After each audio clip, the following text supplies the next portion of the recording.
Sure success channel में आपका स्वागत है। मैं नरेंद्र सिंह आपके सामने में मुखातिब हूं। शिक्षा विभाग बिहार सरकार नए शिक्षकों को बनने के लिए नया नियमावली लाया है। इस नियमावली के आलोक में अब नए लोग जो शिक्षक बनना चाहते हैं उसके लिए एक तरह से समझिए भाग्य का रास्ता खुल गया है। वैसे तो हर नियम के पीछे डार्क एंड ब्राइट साइड होता है, लेकिन हम सभी पॉजिटिव सोच रखने वाले लोग हैं।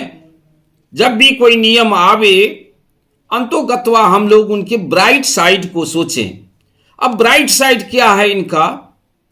तो सरकार ने आश्वासन दिया है, यदि आप बीपीएससी के द्वारा आयोजित शिक्षक की परीक्षा पास करके यदि शिक्षक बनते हैं तो आपको सम्मानजनक वेतन भी मिलेगा और राज्य के कर्मचारी का दर्जा दिया जाएगा। बहुत लंबे समय से एक शब्द शिक्षकों के आगे लग जाता है, वो शब्द है नियोजित। वो अब समाप्त हो जाएगा, लेकिन इसके लिए कठिन मेहनत करने की आवश्यकता है।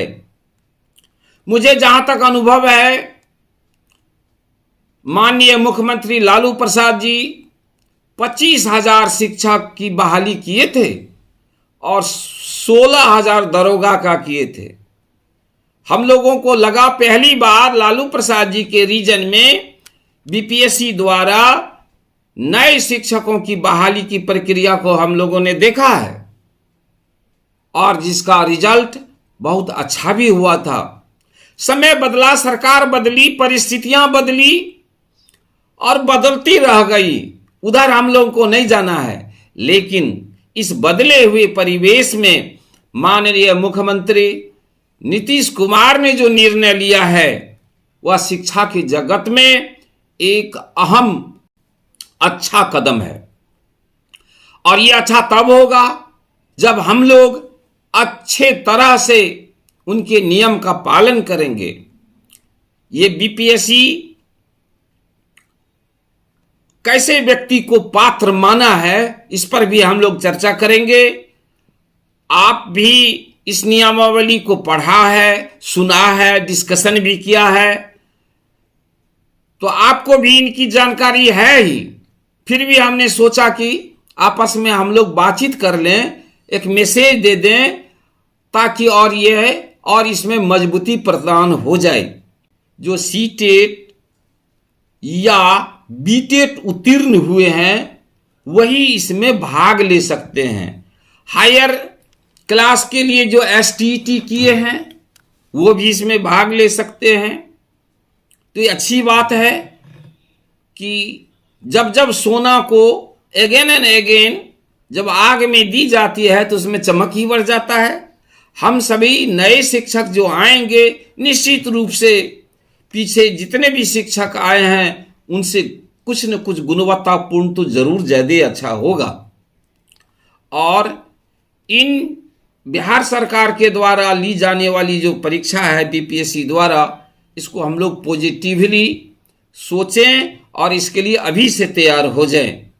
विरोध तो होना है, हर एक नियम के विरुद्ध में विरोध वगैरह होता है। तो जितने भी नए शिक्षक बनना चाहते हैं उसमें भी बिहार में, तो मैं अपने सभी साथियों से, अपने बड़े भाई, छोटे भाई, सबसे मैं आग्रह करूंगा कि अब वक्त नहीं है, आप अपनी तैयारी में लग जाएं। लेकिन आपके मन में एक प्रश्न होगा कि भाई अभी हम लोग के पास सिलेबस नहीं आया है तो कैसे तैयारी करें?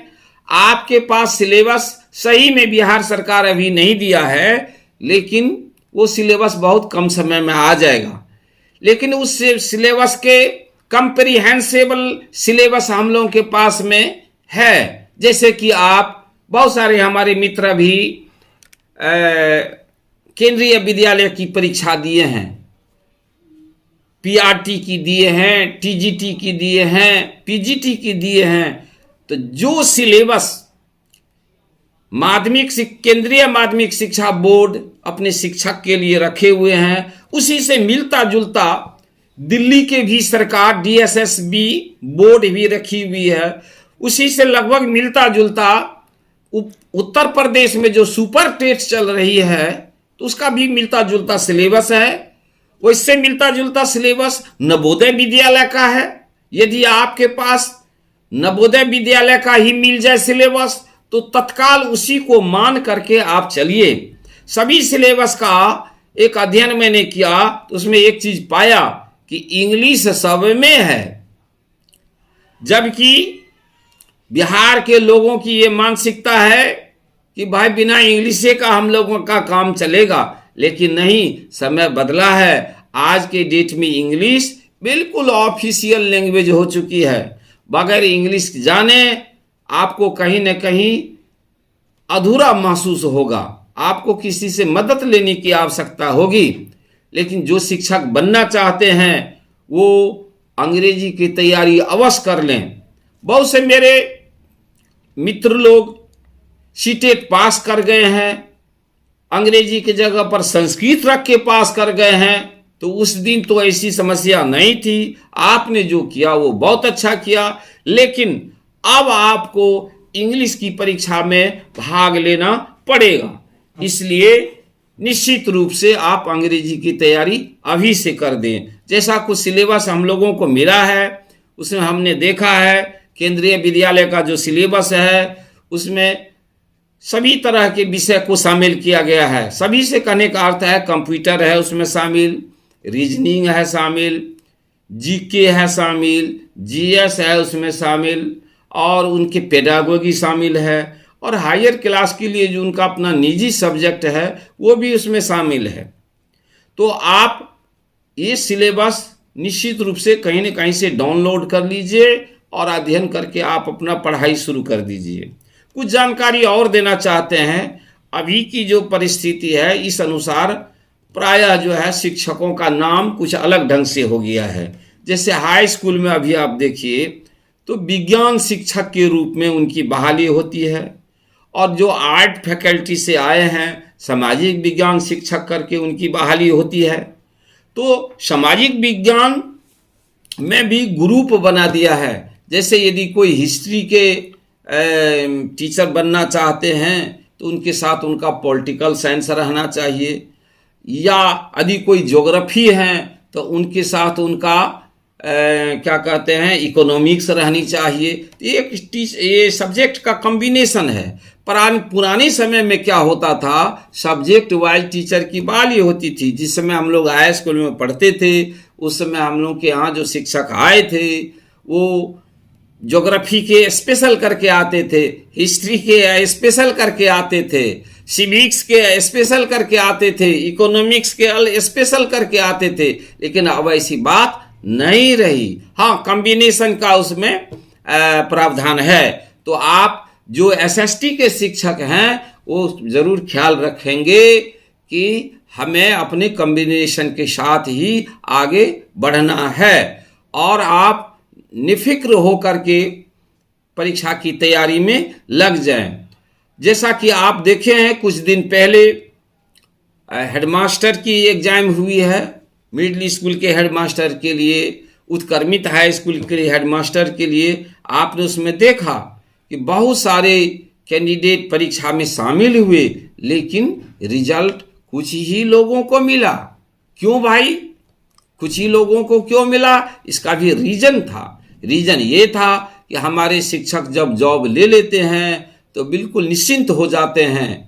चलो भाई, अब हम लोग को क्या अधिक से अधिक पढ़ना है, जितना काम चलो है स्कूल में, जितनी जरूरी होती है उतना हम लोग उसको पढ़ा देते हैं। लेकिन नहीं भाइयों, हमें हमेशा अलर्ट रहने की आवश्यकता है।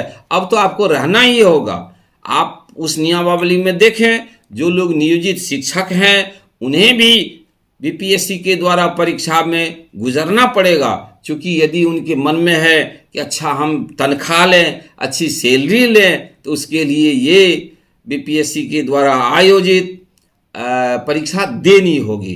खैर, जो शिक्षक में अभी कार्यरत हैं उनको तो भाई वो अपने भी समझते हैं और उसे उतना व्यग्रता भी नहीं है। व्यग्रता तो वैसे लोगों को है जो रोड पर हैं, 3-4 साल हो गया STET करके जो है घूम फिर रहे हैं, सीटेट करके घूम फिर रहे हैं, बीटेट करके घूम फिर रहे हैं। लेकिन भाई आपके लिए ही सुनहला अवसर आया।